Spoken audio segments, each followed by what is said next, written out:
से हो गया share.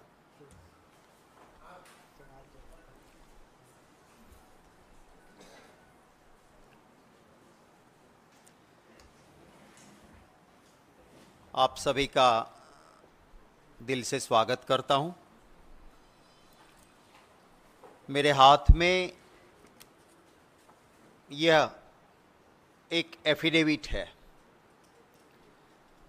Deputy superintendent of police DYSP NV Patel की ये एफिडेविट है और सेशंस कोर्ट गोधरा में यह एफिडेविट फाइल हुई है।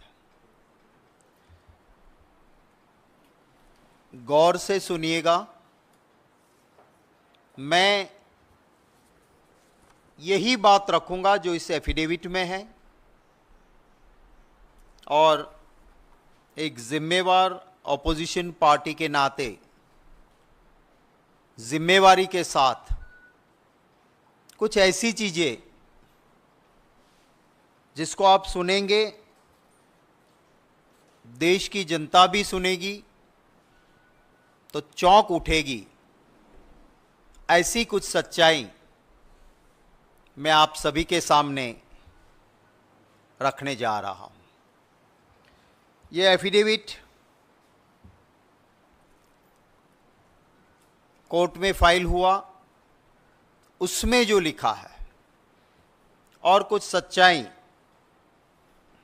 आप सब जानते हो कि सुप्रीम कोर्ट के सामने सरकार ने कहा कि नीट की एग्जाम में कोई धांधली नहीं, पेपर लीक नहीं हुआ। भारत सरकार ने, मंत्री ने कह दिया सब चंगासी। Deputy superintendent of police on oath affidavit पे सेशंस कोर्ट में कह रहे हैं कि किस तरह का यह स्कैम था। इन्वेस्टिगेशन के दौरान करोड़ों रुपए मिले हैं, ढेर सारे ब्लैंक चेक मिले हैं उन बच्चों के पेरेंट्स की ओर से जिन्होंने नीट की एग्जाम दी है। Deputy superintendent of police on oath affidavit में कहते हैं कि साहब एक ऐसा स्कैम था कि महाराष्ट्र, ओडिशा और बिहार और स्टेट से, माने जब आप नीट की एग्जाम के लिए एप्लीकेशन डालते हो तो आपके पास एक ऑप्शन होता है कि आप कौन सा सेंटर पसंद करोगे। और अगर उस सेंटर में, एक सेंटर में 300 स्टूडेंट बैठ सकते हैं और एप्लीकेशन 500 की आ गई तो फिर कंप्यूटराइज्ड ड्रॉ होता है कि कौन से स्टूडेंट वहां जाएंगे, पर आपको चॉइस मिलती है। तो ये एफिडेविट कहता है कि बिहार, ओडिशा, महाराष्ट्र और कई राज्यों से जिनके साथ इनका सेटिंग हो गया, उनसे एडवांस पैसे लिए, एडवांस में ब्लैंक चेक लिया और उनको कहा गया कि आप जब नीट का एप्लीकेशन लिखो, उसमें लिखो कि हमें हमारा सेंटर जय जलाराम स्कूल गुजराती मीडियम ही चाहिए। माने आप समझ सकते हो कि गोधरा डिस्ट्रिक्ट में जहां एयरपोर्ट नहीं है सेंटर पे, वहां कोई ओडिशा से, कोई बिहार से, कोई महाराष्ट्र से एग्जाम देने जा रहा है। क्यों जा रहा है? क्योंकि एक सेटिंग हुई। इस एफिडेविट की बातें मैं कर रहा हूं, हां, मैं मेरा नहीं कह रहा हूं, डीवाईएसपी की एफिडेविट बोल रहा हूं।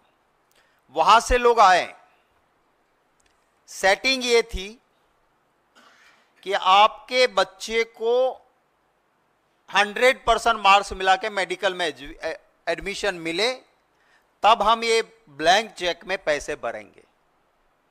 और कौन सी मेडिकल कॉलेज में आप जाते हो उसके रेट थे, इसलिए ब्लैंक चेक।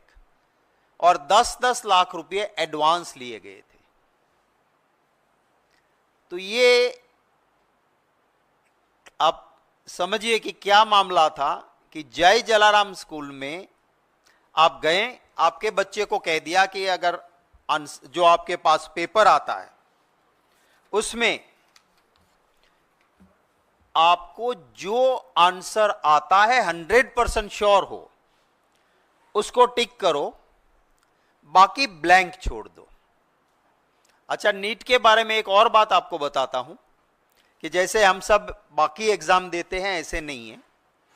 नीट के अंदर OMR होता है, ऑप्टिकल मार्क्स रिकग्नाइजेशन शीट, माने एक ऐसा पेपर होता है जिसके अंदर आपको ऑप्शन मिले 4, देश का कैपिटल कौन सा शहर है करके 4 जगह दी होती है। तो आपको दिल्ली लिखना है तो उसके सामने एक स्क्वायर ब्लॉक होता है, उसमें आपको साई से उसको भर देना है। और ये OMR शीट ऐसा होता है कि वो कंप्यूटर रिकॉग्नाइज करता है। फिर आपने एग्जाम दे दी, फिर कोई ह्यूमन इंटरवेंशन नहीं होगा, कंप्यूटर में वो पेपर डालेंगे, वो कंप्यूटर आपको मार्क्स दे देगा। वो OMR शीट में कहा गया कि आपको जो चीज 100% आती वो लिखो, बाकी खाली छोड़ो। फिर क्या होता है कि आपने एग्जाम दे दी तो एक बैग में सील होते पेपर्स और उसका कुरियर करना होता है। ये एफिडेविट के हिसाब से, मैं नहीं कह रहा हूं, DYSP कह रहा है इन्वेस्टिगेशन के बाद, कि यहां पे जिनका सेटिंग हुआ था उनके नंबर का लिस्ट था, वो पुलिस ने रिकवर किया। उसके सामने ब्राउन एंड रेड सर्कल किए थे कि इतने स्टूडेंट्स के पैसे आ गए हैं। उस स्टूडेंट्स के नाम के सामने जो AMR सीट का सीट नंबर था वो पेपर निकाले, जहां पे इन्होंने नहीं आते थे, वो आंसर नहीं भरे थे, वहां ये गुनेगारों ने वहां पे राइट आंसर टिक कर दिए। फिर से बैग को सील किया और कुरियर करके भेज दिया। माने जो 100%, माने जितने मार्क्स है उतने 100% मार्क्स क्यों मिले? क्योंकि स्टूडेंट को जितना आता था खुद लिखा 100%, बाकी जो और एक्यूज्ड कौन है मैं उसके बारे में आपको बताता हूं। एक्यूज नंबर 1 जो पहला गुनेगार है वो है तुषार रजनीकांत भट्ट। वो नीट परीक्षा के लिए, नीट की एग्जाम के लिए सेंटर सुपरिटेंडेंट है, और वो जय जलाराम स्कूल जो है, जय जलाराम पे अभी आप बाद में सुनेंगे कि क्या उसका जय जयकार है, वो मैं बताऊंगा आपको। पर ये जो जय जलाराम स्कूल है उसके अंदर वो प्रोफेसर है, और उसको नीट का डेप्यूटी सेंटर सुपरिटेंडेंट बनाया गया। वो गुनेगार नंबर 1 है। उसके बाद है नंबर 2 पुरुषोत्तम महावीर प्रसाद। वो है पूरे नीट की एग्जाम के लिए सिटी कोऑर्डिनेटर, माने एक ही सेंटर नहीं, जितने सेंटर्स उधर है उनका सिटी कोऑर्डिनेटर है। और वो कौन है? जय जलाराम का प्रिंसिपल है। जय जलाराम याद रखिएगा आप जरा, क्योंकि जय जलाराम की आगे बात आएगी। ये 2 मेन एक्यूज्ड ये हुए। फिर 3 और लोग हैं। ये दोनों ने क्या काम किया कि कहलवा दिया कि स्टूडेंट को तुम्हें नहीं आता है वो ब्लैंक छोड़ो। ये दोनों की जिम्मेवारी थी कि पेपर्स बक्से में सील करें और तुरंत कुरियर करें। इन्होंने बक्से में पेपर डाले, फिर सील खोला, सही आंसर्स कर दिए टिक, पैक किया बक्सा और भेज दिया। ये इन्वेस्टिगेशन के बाद ये एफिडेविट में डेप्यूटी सुपरिटेंडेंट ऑफ पुलिस कहते हैं। 3 और लोग पकड़े गए हैं। ये जेल के अंदर हैं ये दोनों लोग। 3 और पकड़े गए हैं। जिसमें एक है परशुराम बिंदनाथ, एक है विनोद आनंद, और इन दोनों के ऊपर एक है आरिफ वोरा। आरिफ वोरा, इनका काम क्या था कि जो सेटिंग वाले जो स्टूडेंट्स नीट दे रहे हैं उनके माँ बाप को मिलना है, उनसे एडवांस लेना है और ब्लैंक चेक लेना है।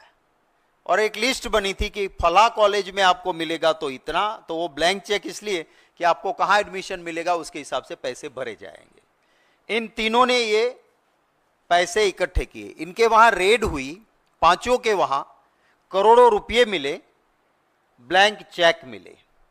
अब मैं जो ये आरिफ वोरा जनाब है वो क्या है, वो बीजेपी के वाइस प्रेसिडेंट है मोर्चा के माइनॉरिटी डिपार्टमेंट के, और उनकी तस्वीरें कहां कहां है। फर्स्ट पार्ट दिखाइए जरा।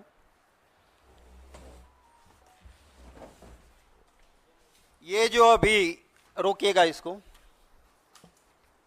ये सैफरन टोपी है जो, वो है गोधरा के एमएलए हैं, बीजेपी के लीडर है, और उनके साथ जो खड़े हैं वो अभी जो जेल में है और जो स्टूडेंट के पैसे लेके आ रहे थे, और बीजेपी के माइनॉरिटी डिपार्टमेंट के वाइस प्रेसिडेंट भाजपा के, ये आपको जनाब दिख रहे हैं।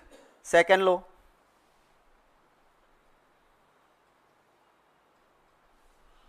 रोको, थोड़ा ऊपर ले सकते हो इसको। प्रधानमंत्री जी के साथ ये इनका प्रोफाइल है। ये अभी जेल में, ये जनाब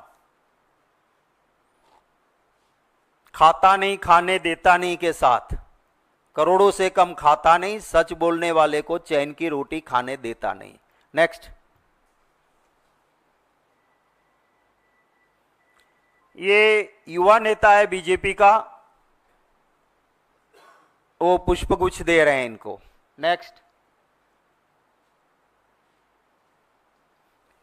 ये एक्स मिनिस्टर है, बीजेपी के विधायक है, उनके साथ ये जो बीजेपी का कमल वाला जो खेस पहने हुए हैं वो अभी जेल में है। भाजपा के वाइस प्रेसिडेंट माइनॉरिटी डिपार्टमेंट, क्योंकि ये इसको अब ये पूरा लाइसेंस मिल गया है भ्रष्टाचार करने का, क्योंकि कमल वाला खेस पहना है। नेक्स्ट।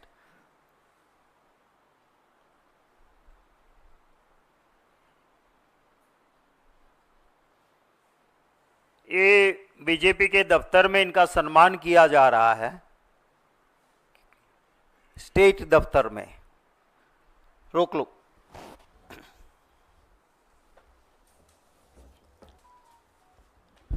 इन लोगों ने मिलके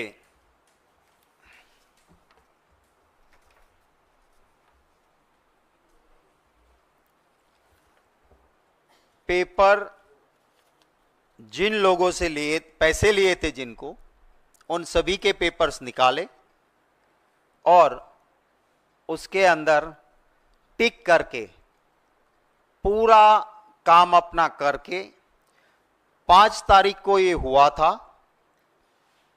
काम सारा हो गया, बक्सा चला भी गया। 3 दिन बाद कुछ लोगों ने जाके कलेक्टर को कुछ प्रूफ दिए कि साहब ये नीट में धांधली हो रही है और आप क्या कर रहे हो। तब जाके कलेक्टर ने डिस्ट्रिक्ट एजुकेशन ऑफिसर और एक टीम को भेजा, उसके में आया कि हाँ ये सही है कि ऐसा हुआ है, ऐसा लग रहा है। तो एक एफआईआर 8 तारीख को हुई, 8 मई को, और उसके बाद इन्वेस्टिगेशन हुआ, और इन्वेस्टिगेशन में के बाद ये affidavit deputy superintendent of police ने जो लगाई, उसमें साफ लिखा है कि इस तरह से ये हुआ, और 2 सेंटर में हुआ, सिर्फ एक जगह पे नहीं, दोनों जय जलाराम एजुकेशन के अंदर ही हुआ।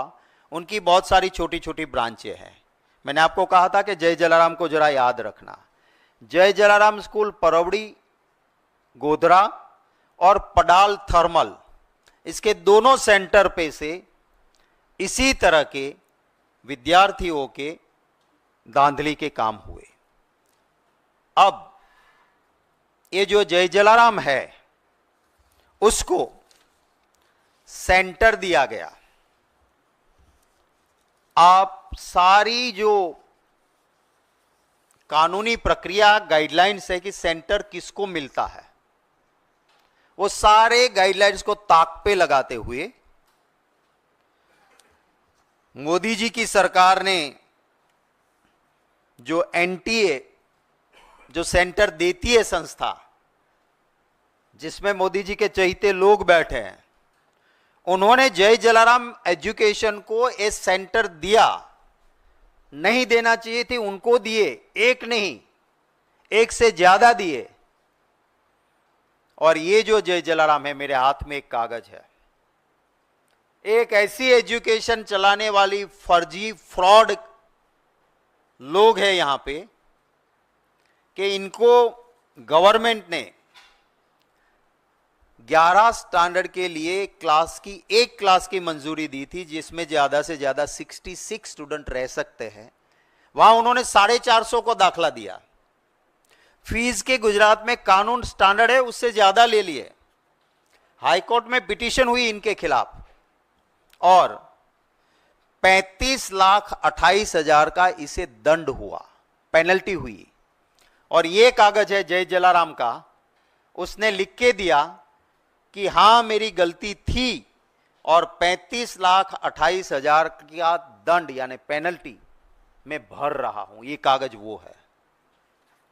कोई भी प्रूडेंट मैन, जहां देश के लोगों की जिंदगी के साथ डॉक्टर्स का नाता होने वाला हो, ऐसे डॉक्टर्स के सिलेक्शन में नीट जैसी एग्जाम के लिए एक ऐसे आदमी को आप सेंटर देंगे क्या कि जो फ्रॉड करता है, जो प्राइवेट है, जिसे कोई लेना देना नहीं। पर ये क्यों मिला, इसको सेंटर क्यों मिला? पार्ट 2 दिखाए फोटोग्राफ्स के, आप देखिएगा जरा इसको, रुकिएगा इसको। ये इसकी एक स्कूल है जिसको इनॉग्रेशन करने के लिए मोदी जी की एक जमाने में खास मंत्री, इस बार चुनाव जो हार गई, स्मृति ईरानी जी, ये गई है। इसको ऊपर थोड़ा कर सकते हो भाई? कैन पिक्चर थोड़ा ऊपर आ सकता है? नहीं, फर्स्ट वही, हाँ ये है। दूसरे उत्तर प्रदेश के गवर्नर आनंदीबेन पटेल। इसके नीचे है एजुकेशन मिनिस्टर भूपेंद्र सिंह चुड़ासमा। और जय जलाराम का मेन आदमी है, जो ट्रस्ट का अध्यक्ष है, चेयरमैन ऑफ द ट्रस्ट, उसका फोटो नीचे है। ये जय जलाराम है। आगे बढ़ो। एक चेक की आदान प्रदान हो रहा है मोदी जी के साथ। ये जो यहां है, ये महाशय,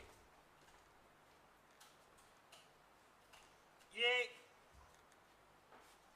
ट्रस्ट के मेन पर्सन है, चेयरमैन है ये। और ये मोदी जी है, जरूरत से ज्यादा जो हंसता हुआ चेहरा इधर है। आगे बढ़ो।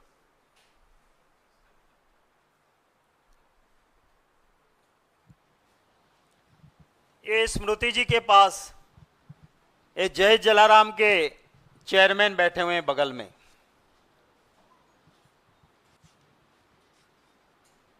जिसका नाम है दीक्षित पटेल। ये यहां जो स्मृति जी के लेफ्ट हैंड पे हैं। आगे बढ़ो।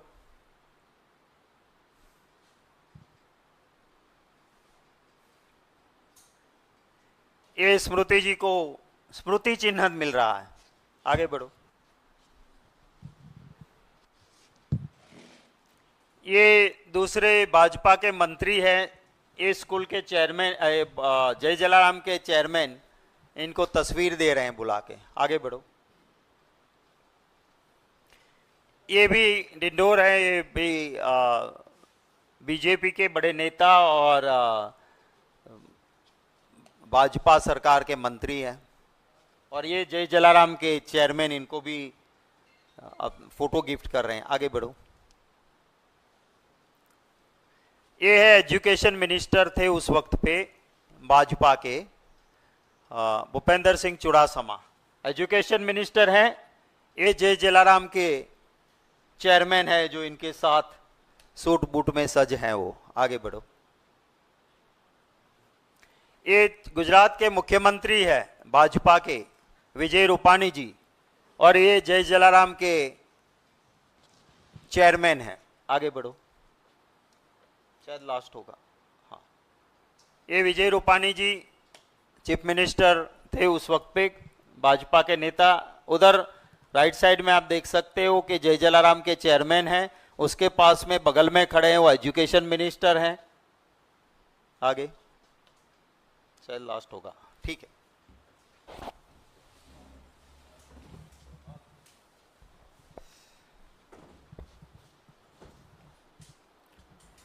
तो इस जय जलाराम को सेंटर क्यों मिला ये आपको पता चल गया होगा।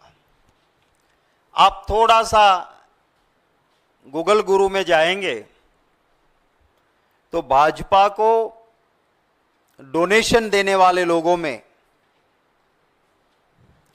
आपको जय जलाराम एजुकेशन ट्रस्ट भाजपा को डोनेशन देने वाले लोगों में उस लिस्ट में मिल जाएगा। मैंने ढूंढ निकाला है, पर जहां जाओ पन्ने पन्ने पे जय जलाराम मिलता है, पैसे देते हैं भाजपा को। ये चाल चलन और चरित्र भारतीय जनता पार्टी का मैंने आपके सामने रखा है। मेरे कुछ सवाल है।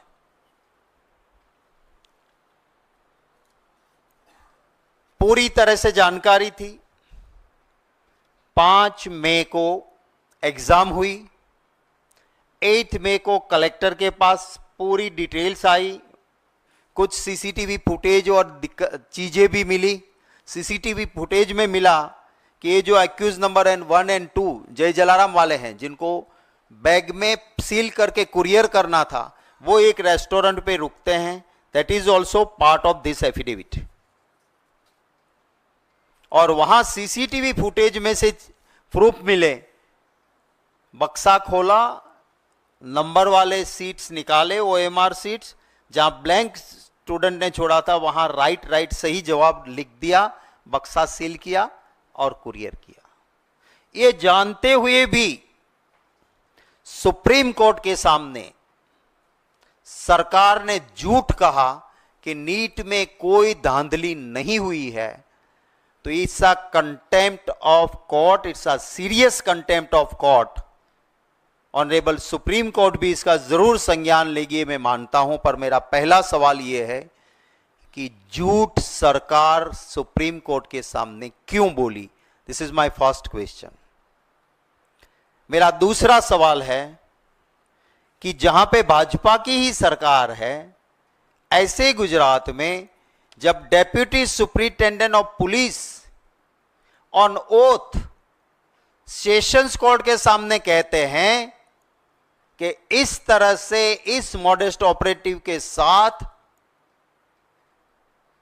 इन अक्यूज्ड ने ऐसा धांधली की है, करोड़ों रुपये और ब्लैंक चेक भी मिले हैं, वो लिखा है इसमें, किस तरह से स्टूडेंट के ओएमआर सीट भरे गए वो भी लिखा है।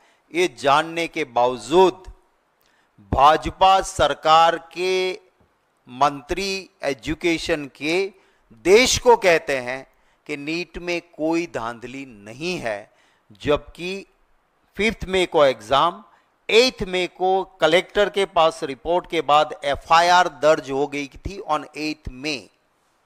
तो इतना झूठ क्यों? मेरा तीसरा सवाल है कि मोदी जी और उनका ट्विटर नीट मसले पे क्यों चुप रहे। चौथा सवाल है, सारी नीट की गाइडलाइन को ताक पे रखते हुए एक ऐसी जय जलाराम संस्था कि जो धांधली करती है, गलत करती है और उसको हाईकोर्ट के में इसके खिलाफ पिटीशंस होती है और इसके लाखों रुपया दंड भरना पड़ा, ऐसी संस्था को नीट जैसी सेंसिटिव एग्जाम का सेंटर जय जलाराम को क्यों दिया। मेरा अगला सवाल है कि अभी जो गुजरात में जांच हो रही है उसमें सिर्फ छोटी छोटी मछलियों को पकड़ रहे हैं, बड़े मगरमच्छ को क्यों छोड़ा जा रहा है। क्योंकि नीट का सेंटर लाने वाले जय जलाराम, उसका चेयरमैन मोदी जी के साथ खड़े हैं। मेन एक्यूज नंबर 1 और 2 वो दोनों जय जलाराम के एक प्रिंसिपल और दूसरे प्रोफेसर हैं। मेरी संस्था में, मेरे सेंटर में मेरे कर्मचारी ऐसी धांधली करें, क्या मेरी जानकारी के बिना यह संभव है? जब ये चेयरमैन इतना पावरफुल है कि प्रधानमंत्री जी और प्रधानमंत्री जी की खास एक वक्त में रही मंत्री जी स्मृति ईरानी जी के करीब ही रहते हैं, तो क्या इसीलिए आप इसको नहीं टच कर रहे हो? उस जय जलाराम ट्रस्ट के, एजुकेशन ट्रस्ट के चेयरमैन, जो फैमिली ट्रस्ट है, कोई ट्रस्ट नाम बनी है, ये ट्रस्टवर्दी है ही नहीं, उस चेयरमैन को अभी तक क्यों गिरफ्तार नहीं किया है?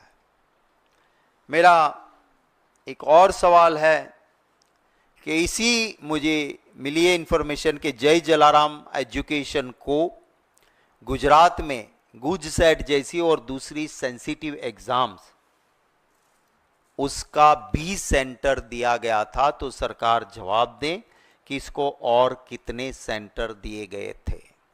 इसमें एक एक्यूज ने अपनी बेल एप्लीकेशन में लिखा है कि दूसरे जो एक्यूज्ड है, माने जिन्होंने पैसे इकट्ठे किए थे, उनमें से एक ने अपनी बेल एप्लीकेशन में लिखा है कि नंबर 1 और 2, माने जो जय जलाराम के लोग हैं, वो तो सिर्फ यही नहीं, यूपीएससी के हो, गुजसेट के हो, कैट के हो, सभी पेपर्स को पैसे लेके सेट करते थे। हम तो इनकी चाल में एक छोटे मोहरे हैं, तो हमें बेल दे दो।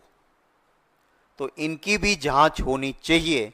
और मेरा आखिरी सवाल है कि नेट पे कुछ चीजें तो मिली है मुझे, भाजपा डिक्लेयर करे कि जय जलाराम एजुकेशन से भाजपा के धन संग्रह में, उनके फंड में कितने पैसे जय जलाराम ने दिए हैं, ऑफिशियल और अनऑफिशियल, वो देश की जनता को बताएं। ये मेरे कुछ सवाल हैं।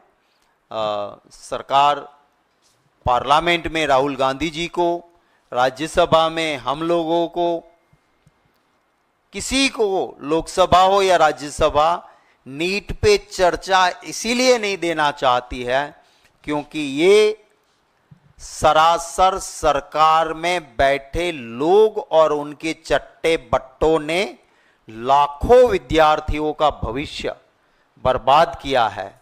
और इतना सबूत, और ये भी डेप्यूटी सुप्रिंटेंडेंट ऑफ पुलिस कहते हैं कि इस तरह से ये नीट की एग्जाम में धांधली हुई है, तो मैं नहीं मानता हूं कि अब कोई भी द्वार ऐसा बचा है कि जहां से सरकार अपनी चमड़ी को बचा सकती है। आपके कोई सवाल हो तो उनका स्वागत रहेगा। या क्या कहेंगे? 7 सेंटर्स पे मेरा सीधा यही कहना है कि विश्वास तब बैठेगा जब आप जय जलाराम के एजुकेशन के चेयरमैन जो बन के बैठे हैं, जिनका इतिहास मैंने कहा, किया क्या आपने अंदर? क्या ये कोई छोटी मछलियां ये कर सकती है क्या? आपने उनको, सीबीआई को वहां जाने से पहले यहां इसको सेंटर किसने दिलवाया?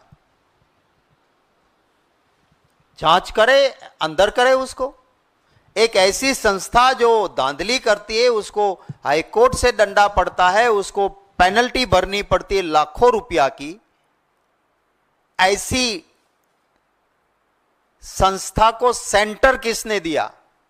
पहली जांच वहां होनी चाहिए, पहली जांच वहां होनी चाहिए। दूसरा, प्रधानमंत्री जी को चुप नहीं रहना चाहिए। प्रधानमंत्री जी तो मैं कितनी सांस लेता हूं उसके लिए भी आईबी लगाते हैं, तो ऐसे फोटो निकालने से पहले क्या ये नहीं पता था कि 2016 में इस आदमी को इतने लाखों रुपए का दंड दिया गया था क्योंकि ये धांधली करता था? तो उसके साथ ऐसे लोगों से क्यों करते हो? आप माइनॉरिटी डिपार्टमेंट का वाइस चेयरमैन ऐसा बनाते हो कि जो आपका एजेंट बन के बच्चों से पैसे लेता है। तो सीबीआई को यह भी सोचना चाहिए। पर ये सिर्फ अगर यहां बैठे चोरों के ट्यून पे डांस करके कोई भी एजेंसी छोटी मोटी मछलियों को पकड़ लेगी तो उससे संतोष नहीं माना जा सकता। सर, अगर इस एफिडेविट में जो भी बातें कही गई हैं उसको पूरी तरह से मान भी लिया जाए, हालांकि ये पुलिस की एफिडेविट है तो जाहिर है कि ये ट्रायल के स्टेज पे आएगा, लेकिन अगर मान भी लेते हैं तो भी जो केस है वो यही बनता है कि एक गुजरात के सेंटर में कुछ गड़बड़ी हुई है।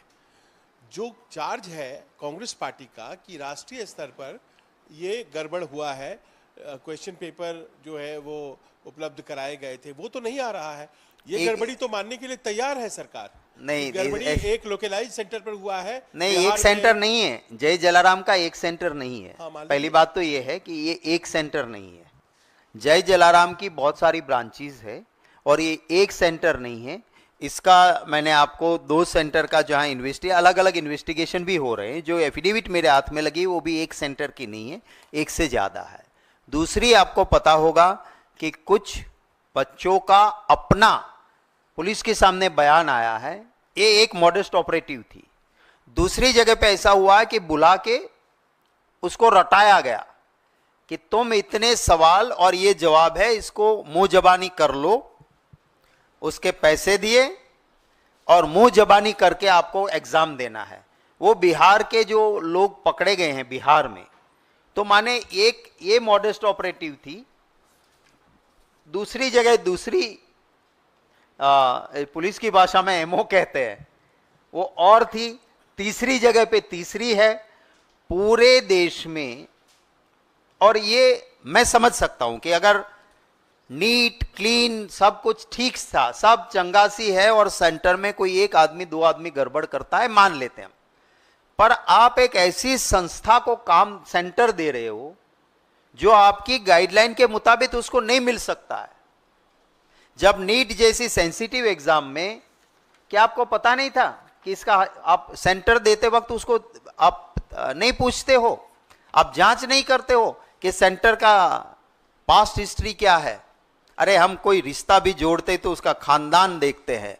जहां इस देश के लोगों की जान के साथ जिनको काम करना है, ऐसे डॉक्टर्स बनाने हैं, देश के नागरिकों के जान के साथ खिलवाड़ हो जाएगी अगर इस तरह से एडमिशन में ही एमबीबीएस के ऐसा होगा तो देश के लोगों के जान की सुरक्षा का क्या होगा? इसलिए हम कहते हैं कि ये कोई छूट मूट की बात नहीं है। ये national level well planned BJP को फंड देने वाले लोगों का देश के साथ एक धोखाधड़ी है। सक्की जी, जिस तरह से अभी आपने जिक्र किया कि तमाम बच्चे ऐसे थे जिन्होंने अपने लिए चॉइस जब मांगा सेंटर का, वो घर से काफ़ी दूर थे। ऐसे ही लातूर के प्रोफेसर दिलीप देशमुख, उन्होंने जो एनटीए को मेल किया था, पत्र लिखा था कि कई ऐसे बच्चे हैं जो 800 से 1000 में दूर जा रहे हैं, कहीं न कहीं परीक्षा केंद्र में कंप्रोमाइज हो सकता है, कृपया एनटीए की जांच करें। उनके पहले से इंफॉर्मेशन के बावजूद एनटीए ने कोई कार्रवाई अब तक इस पत्र पर नहीं की थी। देखिए, ये साफ दिखाता है कि अगर एनटीए का काम था कि इसमें धांधली ना हो, सीबीआई को सबसे पहले तो इन लोगों को अरेस्ट करना चाहिए, नीचे जाने का, और इसकी रिमांड लेंगे तो नीचे तक पता चलेगा। क्यों नहीं वहां जा रहे हो आप? आपकी बात बिल्कुल सही है। अगर एक थोड़ी सी सोच वाला भी देखेगा कि एक उड़ीसा का रहने वाला बच्चा, एक बिहार का, एक महाराष्ट्र का, अगर गोधरा के एक छोटे जगह पे सेंटर की चयन कर रहा है, वो अपनी एप्लीकेशन में लिखता है, और एप्लीकेशन फरवरी में दी गई थी, आप समझ लीजिए, एग्जाम 5 मई को थी, एप्लीकेशन फरवरी में किए गए थे, उस वक्त ऑप्शन दिया था कि आपका चॉइस ऑफ सेंटर।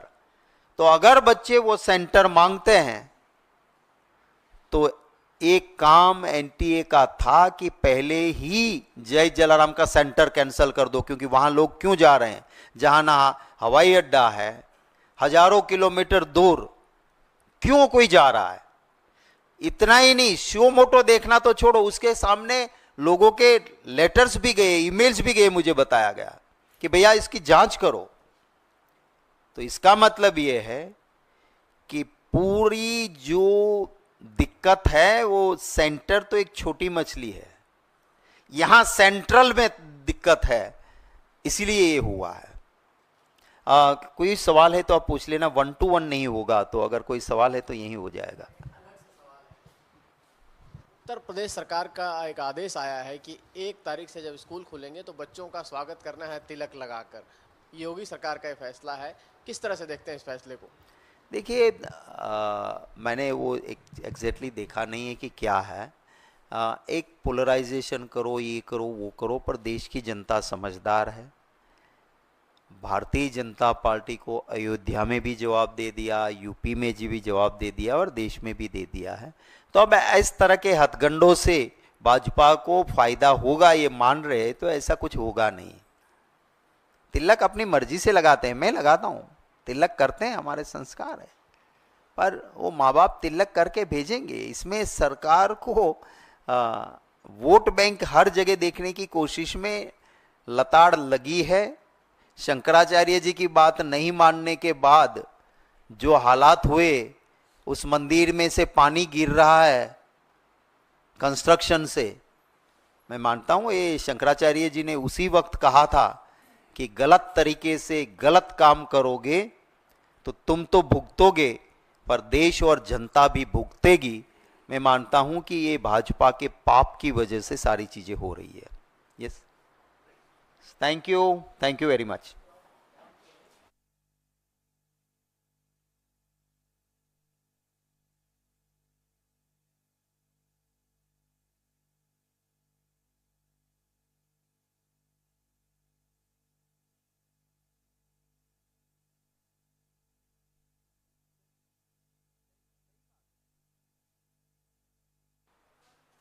इसमें कोई गलत नहीं है, ये हमारे संविधान में भी लिखा है कि न्याय सबको मिलना चाहिए, और सिर्फ न्याय हो ये नहीं, पूरी तरह से महसूस हो, उस तरह से होना चाहिए। तो वो सही बात है, उसमें कुछ गलत नहीं है।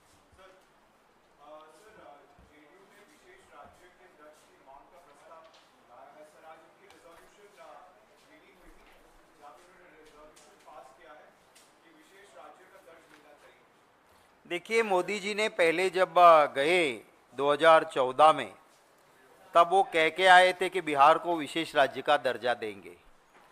10 साल तो बीत गए।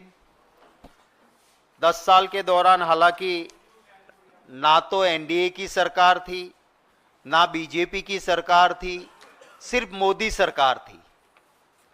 अब जो है वो डबल एनडीए हुआ है, नीतीश नायडू डिपेंडेंट अलायंस।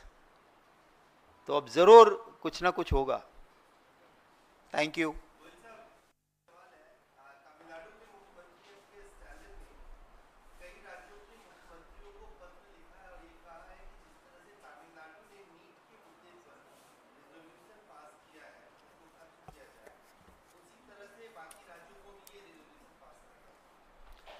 अगर ऐसी धांधली होती है, सामने दिख रहा है, मैंने आपको जो आज प्रूफ दिए, तो अगर इसी तरह से ऐसी एग्जाम ली जा रही है तो फिर इसका मतलब क्या रहता है?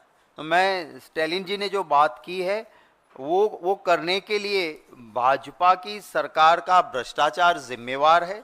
उनकी एडमिनिस्ट्रेशन की जो कौशल्य होना चाहिए, एफिशिएंसी होनी चाहिए एडमिनिस्ट्रेशन की, वो नहीं है, इसका एक बड़ा नमूना है। तो फिर स्टालिन जी ने जो कहा है उस वही होगा, सब ये फील करेंगे। आज आप किसी को भी कहोगे, लाखों हमारे देश के बच्चों के साथ इस तरह का व्यवहार जो मोदी सरकार ने किया है, देश के इतिहास में काली स्याही से लिखा जाएगा।